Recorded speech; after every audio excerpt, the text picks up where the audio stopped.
And there we are. So, good morning. Good morning, everybody. Welcome to Pondering. Yes, and I know there's been a gap in our pondering. Hopefully not in your own life and your own experience, but at least on the air. But we are back in action, and it is great to be with you. This is Thursday morning, the 2nd of January, 2020. Wow.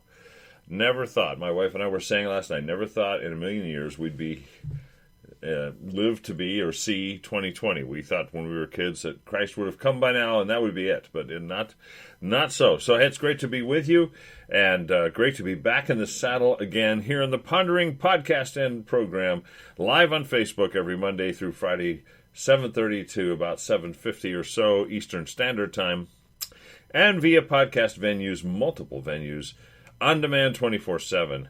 Welcome and Happy New Year all. Yeah, there we go. We got the massive crowd of celebrators. Excited about a new year. How about you? I hope you are. It's interesting because I'll give you the backstory here, but we're getting back in the saddle after being away for several days for a family emergency and trying to capture our schedules and our life and our, to-do list and all that crazy stuff. And it's a challenge. But we've had some time as we've driven home from Canada to think about the new year and some plans and ideas and goals. And I don't know that I'll call it resolutions, but I'll take those if you have them today. It is a good time to regroup and do that, and we've been able to do that a little bit, and hopefully you have too. Listen, in case you're a first-timer, this is a show where we ponder all things. We do so from, as I love to say, an unabashedly, unashamedly, and unapologetically biblical and Christian perspective. Your host is one of those flaming, crazy, redneck, Bible-thumping evangelicals. Yes, a dangerous person, probably public enemy number one, because of my faith. I speak somewhat in jest, but because I don't think we're really that dangerous. I think we're pretty loving. But hey, be that as it may, that's our perspective. We look at the news. We look at everything. We have no holds barred. We have no holds barred in terms of topics here. Politics, religion, money, sex, parenting, you name it, we talk about it. We do so from that paradigm, that Christian worldview. And we welcome others to join in, and we even welcome dissent. We welcome disagreement, as long as we're not disagreeable. Meaning, we don't call names, we don't impute motives, we don't yell, scream, shout, or curse at each other. No. Bad. We have dialogue. Because the goal is always to think things through, not just to accept at face value what we see in the news, what we hear in little clips, what we're told even in school these days in terms of our modern education system, etc. No, but to think about it, really consider it, and look at the facts and come to conclusion. I would argue that Christianity is the most mentally stable worldview. It makes sense. It has the most support, validation, logic behind it, reason behind it. And I also believe that as Christians, what we believe should influence everything else we do. We should make decisions, have conversations, vote based on our understanding of God's Word and the inspiration of the Holy Spirit. Everything we do is interconnected. It is not segmented. And if we believe, well then, it ought to impact all of us and all we talk about and our opinions on everything around us, including politics, which we have no problem diving into here. Hey, good morning, Susie. Happy New Year. Good to see you. So, by way of explanation, let me tell you where we've been and what's been happening, and the dust is settled, so we will be back in a normal schedule, weekdays at 7:30 a.m. My wife's uncle, her only uncle, that she's, been close to over the years. In fact, he drove her with her dad out to college. Her dad and he were like friends, even though they were brothers, only 2 years apart. They were kind of like, almost like twin brothers. They did everything together.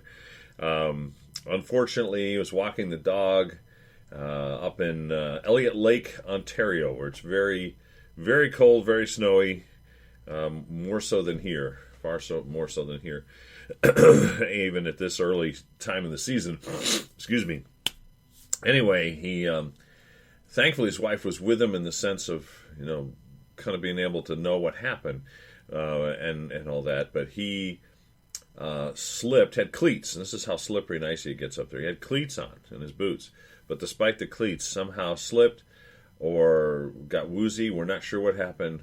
Fell off a step on the shed in the back of the house and basically landed headfirst into the ice and split his head open. Just really deep gash, and began to bleed out, and his wife performed CPR, kept him alive, and they got him to the hospital. Then they took him from the hospital in Elliott Lake to Sudbury, which is about an hour and a half away, because that's a better equipped hospital in terms of brain injury and whatnot. And we got the call that day, that afternoon, and he fell, I think, on Thursday. We got the call in the afternoon, Thursday afternoon, saying that he had fallen and injured his head, and he may not make it, probably wouldn't make it. So we had to make a decision what to do, and I kind of obviously deferred to my wife, and she said, I think we need to go. I think we need to be there. And so at risk of everything else we do, because we're so busy and we have so many obligations and jobs and whatnot, we both decided to family first, and and I knew that she needed to be there too. And so we took off work, and we took off in the car the next morning.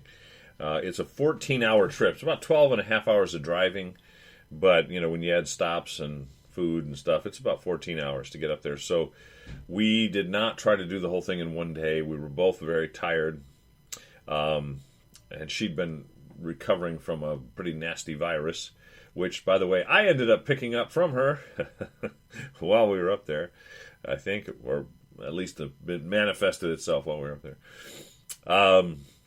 So we went halfway. We went to Buffalo, stayed overnight at our favorite Candlewood Suites in Buffalo, and favorite because they allow the dog. Coda, yes, Mr. Coda traveled with us. He knows this place because he's been there a couple times. So as soon as we get in the parking lot, he's and we let him out, and he runs right in. It's an automatic door, so it opens. He's like the king of the palace there, So he helps himself right into the lobby, right up to the front desk. I'm back, and sure enough, they pull out the doggy treats. So this is why he loves Candlewood Suites, obviously. So we stayed there, and then we finished the trip Saturday.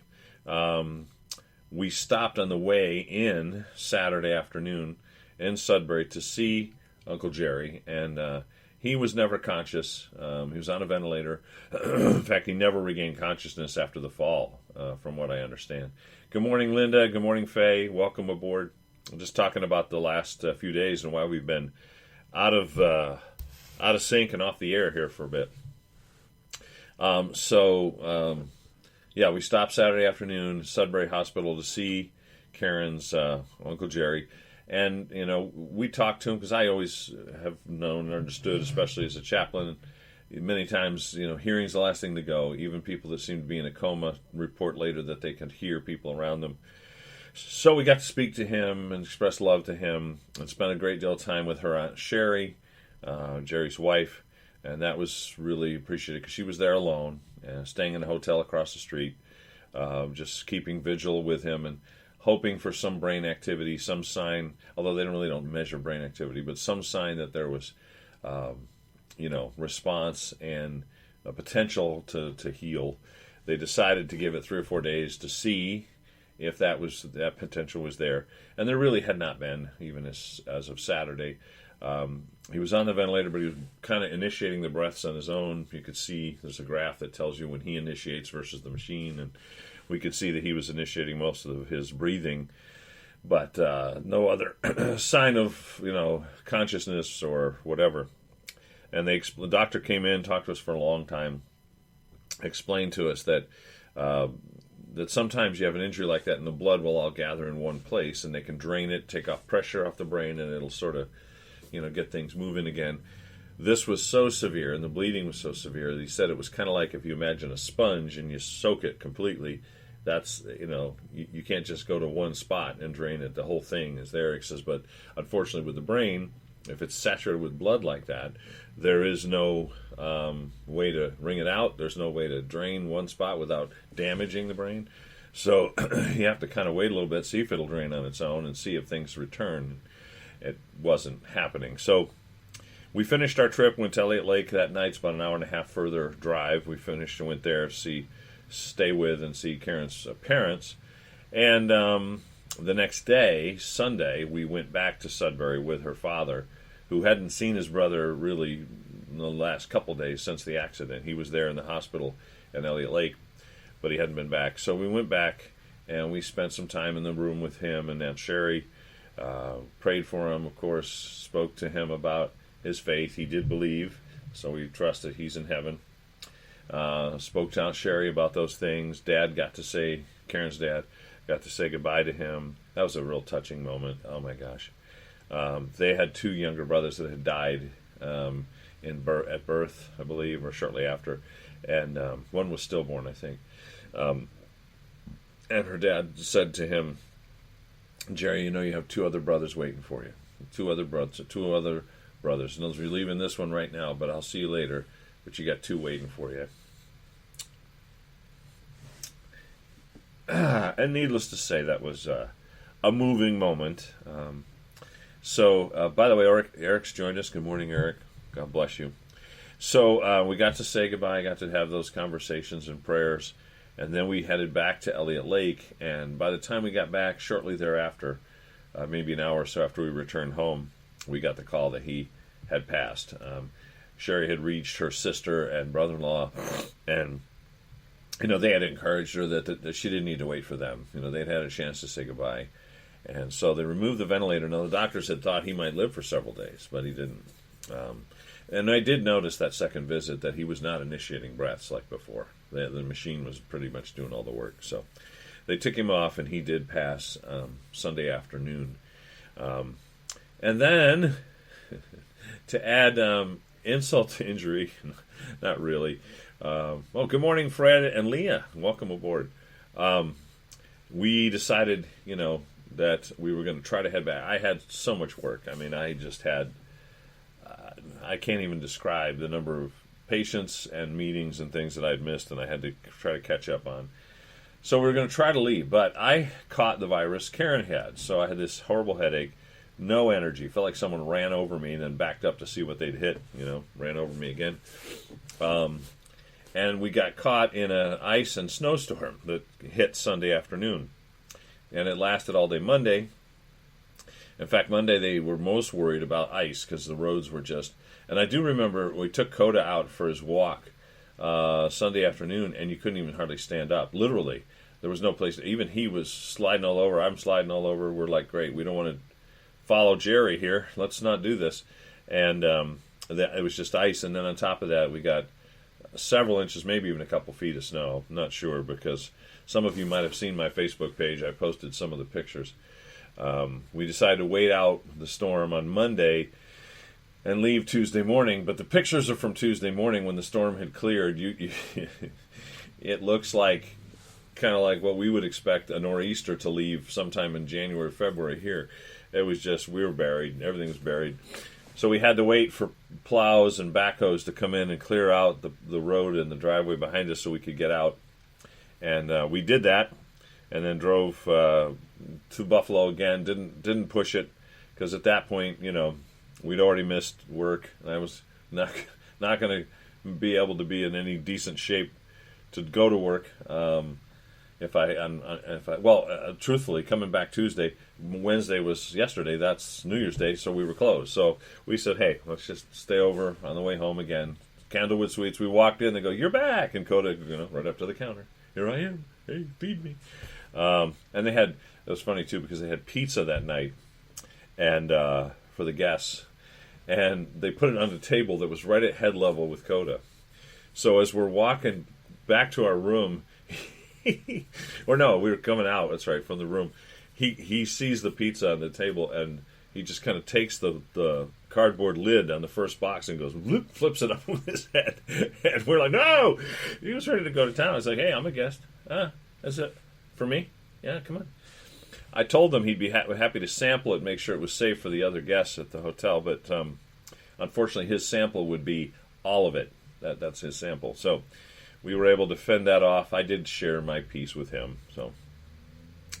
But yes, so then yesterday, New Year's Day, we got in the car fairly early, got started early, and drove the rest of the way home. And then I just did some work to try to catch up on all that I'd missed. But that's the story. That's why we've been away. And so we are back in the saddle. Oh, good morning, Linda. Welcome aboard. Leah said 3 weeks with the sickness. Great. I hope not. Oh, can't afford to be sick much longer. I do feel better, more energy. I still have the headache, and I haven't had dizziness today, but that was another factor in this thing. For a lot of people, it's vomiting and diarrhea and all that, but I didn't have that. I just was weak, completely headache, weak, couldn't move, but definitely better than that right now. So we are back, and here's what I'd like to do, and I'm almost out of time for today, but we can post. This is the beauty of it, guys. If you're a first-time ponderer, let me tell you that you can participate in this program 24/7, 365. I'm going to tell you how you can do it. I'm going to give you a question. I'd love to see the answers, even though we may not have them live here during the broadcast. We'll be able to see them tomorrow, and in the meantime, because you can post on our Pondering Radio Facebook page, and you can do so in the live stream as some are doing now, but you can also do it off hours. You can do it around the clock. Any old time you feel so moved, you can just go on and type in your thoughts, comments, questions, verses, memes, corny jokes you want me to repeat, because I will. So, please do that. You can also call 860-500-7163. That's our number that we use for pondering exclusively. 860-500-7163. You can leave messages there. You can also email us at ponderingradio@gmail.com. Ponderingradio, like one big word, @gmail.com. And here's the question. Do you have a New Year's resolution? Do you have a New Year's resolution? We'll pick up with this tomorrow, talk about it a little bit more. I'm going to be preaching at Lifeway Church this Sunday, and we'll be talking a little bit about, not so much New Year's resolutions, but a fresh start, looking forward. What do we do to kind of have that fresh start and tackle the new year? And I'll be preaching, I think, from Philippians on that. So, I'm just going to take a bunch of things from you guys, package it up, and give the sermon and take credit. How about that? Is that great? No, I speak in jest. But we would love to hear your thoughts. And to do so, you can type onto the page here, post at the Pondering Radio page, or call, or email, or send a carrier pigeon. I don't care. You can send me a singing telegram. That would be great. Love to have that. Although I'm never home, so there may be singing to the door, but that's okay. Coda would like it. He'll be there barking. He'll join in. So however you wish to participate, my question is, do you have a New Year's resolution? If so, what is it? And Karen and I talked about this a bit, and I'll quickly share this, and we'll wrap up for today. I don't have a resolution, because I think a lot of times those don't last, but I am trying hard, and will continue through this 2020 new year, to focus on, I guess, leveraging time. I look at my life and I go, man, I'm almost 58, and I want to serve the Lord. If I retire, I'll put that in quotes, it's basically just to full-time serve Him and not be distracted by a bunch of other things. But even before that, the next 4 years or 5 years, whatever I have to work, I think that I want to focus my time, and as a teacher, preacher, coach, chaplain, I want to focus my time as much as possible with people who want what I have to give them. Meaning, it's kind of like, I guess what I could say is I'm kind of turning into an Old Testament rabbi, or a rabbi in the time of Christ. They did not seek people to follow them. People sought out the rabbi, and then the rabbi would decide, do I invest or not? Now that sounds harsh. Let me explain. I'm not saying I'm going to ignore most of the church people or not help people, or I'm not going to, but what I am saying is that I want to be more careful to focus on people who really do want to learn, who really are interested in transformation, life change. I want to not just take on every possible project, not take on every possible person, not take on every possible need or run around trying to generate more activity. Rather, I want to focus on really building into people that want to be built into. Because I think we all know that, that old statement, you can lead a horse to water, but you can't make him drink, is a true statement. And if people want the word and they want to grow, I'm all about it, man. I'm all over it. But I'm getting too old, too tired, too busy to try to chase folks that don't, or don't want it from me. They want it from someone else. My days of chasing are over. Now, that doesn't mean we don't go after the one who has not yet known God, who's far from him. As we say at Lifeway, that's our mission statement. That we'll continue to do collectively. But individually, once they're here, or in other parts of ministry and life, I want to pursue and focus on those that want to be really helped and built into.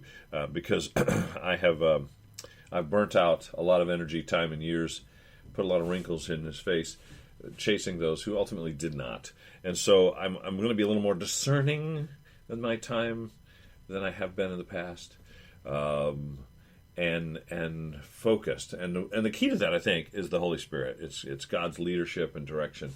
I'm not suggesting I can make that determination, every time off the top of my head, but I am going to seek that. And focus is probably the good word to summarize. So if you have a New Year's resolution, I'd love to hear it. Susie says Wednesday nights are still on. Of course they are. Yeah. I'm gonna. That starts in February, though, right? You know that, dear. Yes. So, but I'd love to hear yours. Love to hear what your thoughts are. If you have a New Year's resolution, thought, focus, whatever it might be, post it right here on the Facebook page, Pondering Radio Facebook page. Call us at 860-500-7163. Email ponderingradio@gmail.com. However you wish to do it. We would love to hear from you because inquiring minds want to know what you're planning for 2020. And we will be back with you tomorrow, 7:30 Eastern Standard Time on the 3rd, Friday the 3rd. And don't forget this Sunday, if you want to see yours truly live and in person, I will be preaching twice at Lifeway, 9:30 and 11:15 a.m. at 2172 Berlin Turnpike in Newington. You can find out more about Lifeway at lifewaych.com, lifewaych.com, or you can call us at 860-436-9216. Hey, tell your friends, neighbors, and complete strangers about Pondering. We would love to have them join us every weekday morning, and yes, that will be so from here out. Don't have any travel plans or anything, no other crises planned. Oh boy. But we are back, and so tell your friends, neighbors, and complete strangers to join us. We would love to hear their input and get them involved in pondering and thinking things through every weekday morning, 7:30 Eastern Standard. In the meantime, hey, stay in the Word, keep praying, and do not check your brain at the door. Keep pondering. We'll see you tomorrow. Bye for now.